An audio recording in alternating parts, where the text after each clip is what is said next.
적 선교라고 하는 제목으로 함께 좀 말씀을 나눠보고자 합니다. 이번 주 선교지 방문을 하는데요. 한번 다녀오신 분들도 아마 계실 것 같습니다. 다녀오지 않으시더라도 우리가 너무나도 잘 알고 있는 곳을 우리가 좀 방문하려고 합니다. 이 김제 금산교회라고 하는 교회를 저희가 방문하려고 하는데, 우리가 기역자 교회라고도 잘 알려져 있는 교회가 이 김제 금산교회입니다. 가시면 해설자분도 계시고, 금산교회 이야기로 나와 있는 책들도 있습니다. 애니메이션으로 만들어지셔서 유튜브에 쳐보시면은 이 금산교회에 대해서 또 이 애니메이션이 설명하고 쉽게 이해할 수도 있습니다.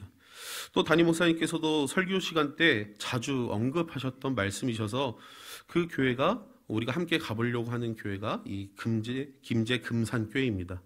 사실 이 김제 금산교회에 대한 이자익 목사님이나 조덕산 장로님에 대한 이야기는 우리가 너무나도 많이 알고 있기 때문에 많은 이야기를 하려고 하지는 않습니다. 그런데 우리가 이 교회를 우리가 함께 방문하고 다녀올 건데, 왜 이러한 멋진 믿음의 고백이 왜 이 김제 금산교회에 있었을까? 그것을 오늘 좀 살펴보려고 합니다. 단지 이자익 목사님, 조덕삼 장로님, 사람 자체가 훌륭하셨기 때문에 서로 섬기고 양보하고 순종했을까요? 절대 아니죠. 이자익 목사님 증경총회장으로 아주 존경받는 목사님이셨습니다. 그런데 사람이 인품이 좋아서, 사람이 훌륭해서 그랬다고 하면은 우리는 절대 그러한 인물이 될 수 없는 것이죠. 사실 한국 선교에 대해서 공부해보면 이렇게 훌륭한 목사님, 장로님들이 나오고 지금 이 호남 지방에 복음 화율이 높은 이유는 다른 이유가 없습니다. 하나님의 뜻을 구하고 하나님 아버지의 마음으로 선교한 그 마음이 이 호남 지역에 있었기 때문에 우리는 그 믿음으로 승리할 수 있는 것입니다. 한국의 이 개신교 선교사가 가장 먼저 들어와서 있었던 이 선교사가 어떤 선교회였냐면은 미국 북장로교 선교회가 제일 먼저 들어왔습니다. 이 미국 대각성 운동이 1차, 2차로 벌어지면서 우리나라식으로 얘기하면 부흥회죠. 이 부흥회가 열리면서 이 설교가들이 많이 등장했습니다. 그 중에 이 무디라고 하는 이 목사님의 설교를 듣고 사람들이, 또 젊은이들이 성경학교를 막 이제 경험하면서 복음으로 무장하여서 이 젊은이들이 아무 정보도 없고 이름도 없는 이 조선 땅에 목숨을 걸고 선교하러 왔습니다. 이 대각성 운동이 미국 전역으로 퍼지면서 미국의 많은 교단들이 이 조선의 마음을 품고 이 복음을 품고 선교사들을 많이 파송했죠. 그 주축으로 미국 북장로교회, 미국 남장로교회, 미국 남감리교회, 북감리교회, 호주 장로교회, 캐나다 장로교회, 여러 교단들이 우리 이 조선 땅에 들어왔습니다. 갑자기 이렇게 여러 교단이 한 번에 이 작은 조선 땅에 들어오니까 함께 이 교단들이 모여서 어떤 이야기를 나눴냐면은, 우리 서로 싸우지 말자. 그리고 경쟁하지 말자. 그리고 조선 땅을 위해서 협력하자고 교단들끼리 함께 협의를 했습니다. 그리고 어려운 말로는 네비우스 선교 정책이라는 정책을 이 조선 땅에서 이루어 나갔습니다. 그래서 1893년 이 장로부 선교부끼리 이 협정하여서 이 호남 지방, 충청도와 전라도 지역을 미 남장로교회 선교사들이 배정받아서 선교 지역으로 삼았습니다.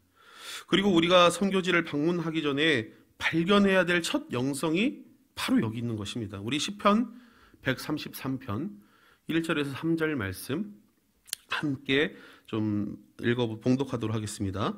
보라, 형제가 연합하여 동거함이 어찌 그리 선하고 아름다운고, 머리에 있는 보배로운 기름이 수염 곧 아론의 수염에 흘러서 그의 옷깃까지 내림 같고, 홀몬의 이슬이 시온 산들의 내림 같았고, 거기서 여호와께 복을 맹났었나니 곧 영생이로다. 아멘. 이 개신교 교회들이 첫 시작은 어떻게 했냐면은 서로 협력하고 초대교회 같은 아름다운 이 나눔들이 있었습니다. 우리는 이런 영성의 뿌리에서 우리의 믿음이 태어난 것입니다. 한국교회가 세계 어느 나라를 찾아봐도 유례없는 급성장을 한 이유가 갑자기 성장한 이유가 바로 이 협력에 있었다라는 것입니다. 갑자기 성장해서 뭐 성장통을 겪고 쇠퇴기에 한국교회가 빠졌다 막 그렇게 걱정하시는 분들이 많은데 저는 반대로 생각합니다. 이러한 협력과 연합의 가운데에서 좋은 토양이 만들어졌고 좋은 뿌리의 토양에서 뿌리를 잘 내렸기 때문에 한국교회가 이렇게 성장한 것 같습니다. 우리는 세계적으로 자부심을 가져도 될 정도로 세계 어느 나라에 가더라도 함께 연합하고 협력한 나라가 없습니다. 그래서 우리는 이 좋은 믿음의 토양이 잘 준비되어 있는 이곳에서 우리 이 호남 지방의 영성이 태어난 것입니다. 그리고 이 미 남장로교회가 이 호남 지방을 이 선교지로 배정받고 호남 지방의 또 특별한 영성이 이 미 남장로교회 선교부에서 결정이 되었는데요. 오늘 이 제목이기도 한 통전적 선교입니다. 이 당시 이 조선의 상식 수준은, 이 생활 수준은 이 미국의 산업화를 경험하고 문명을 경험했던 이 선교사들이 봤을 때는 아주 충격적이라는 이 선교 편지들이 있었습니다. 제가 이 여름에 필리핀에 이 단기 선교를 갔다 왔는데요. 우리나라보다 원래는 이 필리핀은 훨씬 더 잘 살던 나라 아니었겠습니까? 가보면은 정말 풍부한 자원들과 자연 환경. 그런데 그런 것들이 있는데도 불구하고 단순하게 제가 이 IT, 이 기술력을 제가 경험해 보니까 저희 나라보다 10년 이상 뒤져 있는 것 같아요. 체감상 10년이라고 말씀했으면은 얼마나 답답한지 느껴지시죠? 기술력 자체가 제가 중학교 때, 고등학교 때 경험했던 정도의 기술력밖에 없더라고요. 그런데 당시 미국 사회와 이 조선 사회, 선교사들의 입장에 봤을 때는 이러한 기록은 없지만 기록들을 보면은 아마 미국에 있는 원시인 정도의 수준이라고 생각했던 것 같습니다. 한참 뒤에 이 광주 스테이션을 세우고 이 광주 기독병원이라는 비독병원에 세운 이 선교 편지가 미국 남장로교에 도착한 이 편지를 제가 읽어본 적이 있습니다.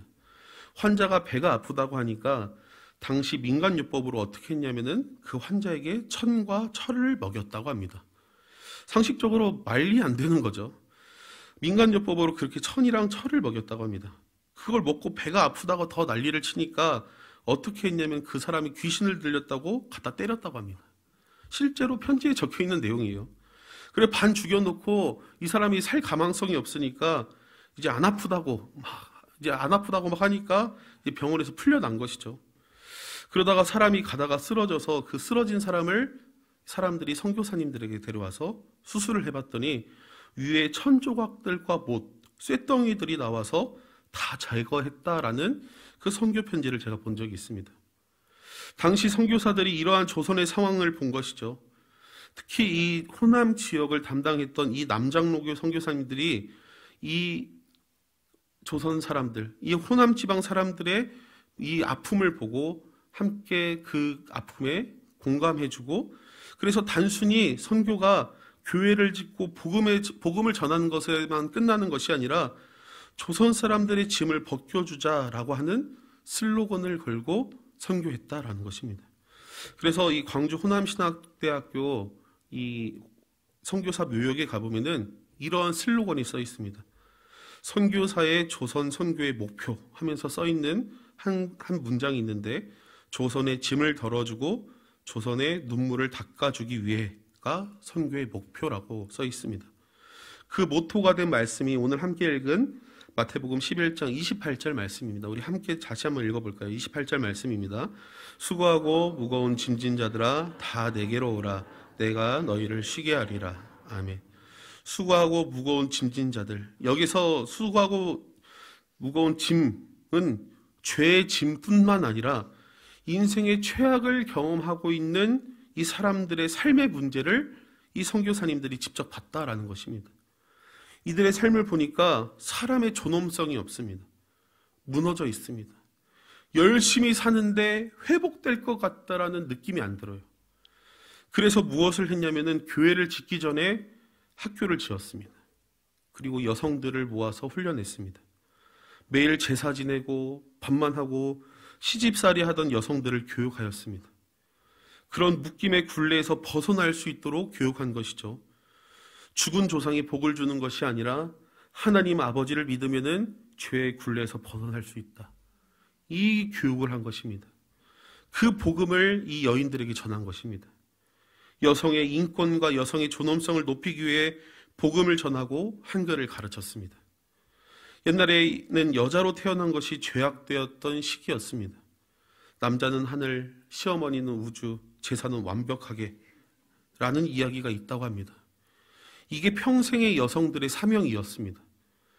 제사상을 차리다가 밥하다가 죽는 게 여성들의 사명이라고 생각했던 이들에게 교육이 들어가니까, 하나님의 말씀이 들어가니까, 복음이 들어가니까 여성들의 인생이 변화되기 시작했습니다. 이게 바로 호남 지역의 영성입니다. 이게 바로 여성들이 복음을 듣고 그 사랑의 감격을 넘어서 기쁨이 넘쳐서 한국의 이 선교의 역사를 보면은 전도 부인이라고 하는 특별한 직분이 생기게 되었습니다.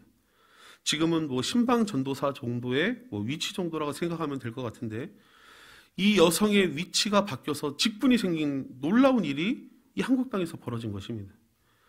그렇게 변화된 이 삶들은 아이들을 교육하기 시작하였습니다.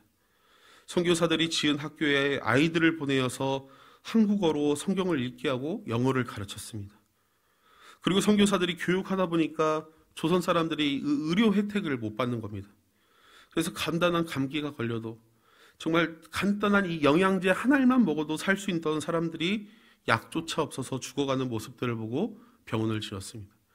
그래서 전주 예수병원, 광주 기독병원, 순천의 알렉산더 병원, 지금은 없어졌습니다. 또 여수의 예양원, 이런 이 큰 지역에서도 아직까지도 크게 자리 잡고 있는 이 병원들이죠. 조선 사람들의 아픔까지도 치료해주기 원했다라는 것입니다. 복음을 전파하고 그냥 교회 나와라 하지 않고 그들의 삶을 직접적으로 변화되기 원해서 교육하고 치료하고 그들을 위해서 기도했다라는 것입니다. 그래서 한국에 오신 이 미국 남장록의 선교사님들을 보면은 목사님들, 의사 선생님들, 또 교사 선생님들 숫자의 비율이 1대 1대 1입니다. 사실은 목사님들이 많이 와야 됐다고 저희는 생각하죠. 목사님이랑 의사 선생님이랑 교사 선생님들이 비율이 1대 1대 1로 왔습니다. 무슨 말씀을 드리고 싶냐면은 우리 호남 지방에 뿌려진 이 복음은 거룩하게 무슨 카리스마가 있고 똑똑한 한 명을 키워내기 위해서 뿌려진 복음이 아니라는 것입니다. 김제 금산교회, 우리가 함께 방문해야 될 그 교회도 마찬가지입니다. 이자익 목사님, 조덕삼 장로님, 아주 훌륭하고 믿음의 선배가 배출된 곳이죠. 하나님께서 100년 전 죽음을 다짐하고 조선 땅에 들어온 이 선교사님을 통해서 이 믿음의 굳건한 토양을 잘 다질 수 있도록 그 토양에 신앙의 뿌리가 내렸기 때문에 주인과 마부가 함께 장로의 이 투표에서 이 마부가 당선이 되고 피택이 되고 이 주인이 떨어졌는데도 이 사실은 마부라고 하면 조금 나쁘게 이야기하면은 집에서 일하는 종 아니겠습니까? 그 종을 섬기고 자신이 부족해서 떨어졌다고 인정하고 고백할 수 있는 이 멋지고 담대함이 이 호남의 영성에서 나왔다라는 것입니다. 하나님께서 준비하여 주시고 예배하신 그 우리의 믿음의 뿌리에서 이 힘이 나왔다라는 것입니다. 우리도 이 멋진 이 영성 가운데 신앙의 뿌리를 내리고 신앙생활하는 것이 우리 모두입니다. 우리가 함께 토요일날 함께 이 김제 금산교회 방문하여서 함께 무엇을 좀 느끼고 돌아왔으면 좋겠냐면은, 야, 정말 교회 특이하게 생겼다. 야, 어떻게 교회를 기역자로 지었냐. 해설사분이 이야기해준 이야기들, 이야기들 재밌다. 이 정도만 끝나는 것이 아니라 우리도 이렇게 멋진 토양에 뿌리 내려서 신앙생활할 수 있는 멋진 성도이라는 것을 온전히 누리고 돌아오는 귀한 은혜가 우리 가운데 있기를 바랍니다.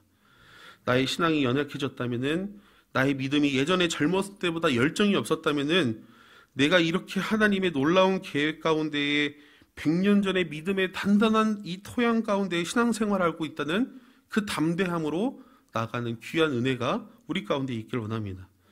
또 이번 교회에서 특별히 이 선교지를 방문하는데 여행 삼아서 가벼운 마음으로 우리의 이 뿌리의 이 영성들을 체험하고 돌아오는 귀한 시간들이 되기를 바랍니다. 우리의 삶은, 우리의 믿음은 교회라는 이 공간에서 예배 드릴 때 드려지는 때 믿음이 사용되는 것이 아닙니다. 100여 년 전 한국교회에게 주신 하나님의 이 놀라운 역사하심은 우리의 삶의 죄의 굴레에서 벗어나 자유하게 하여 주신 하나님의 놀라운 은혜가 있는 것입니다.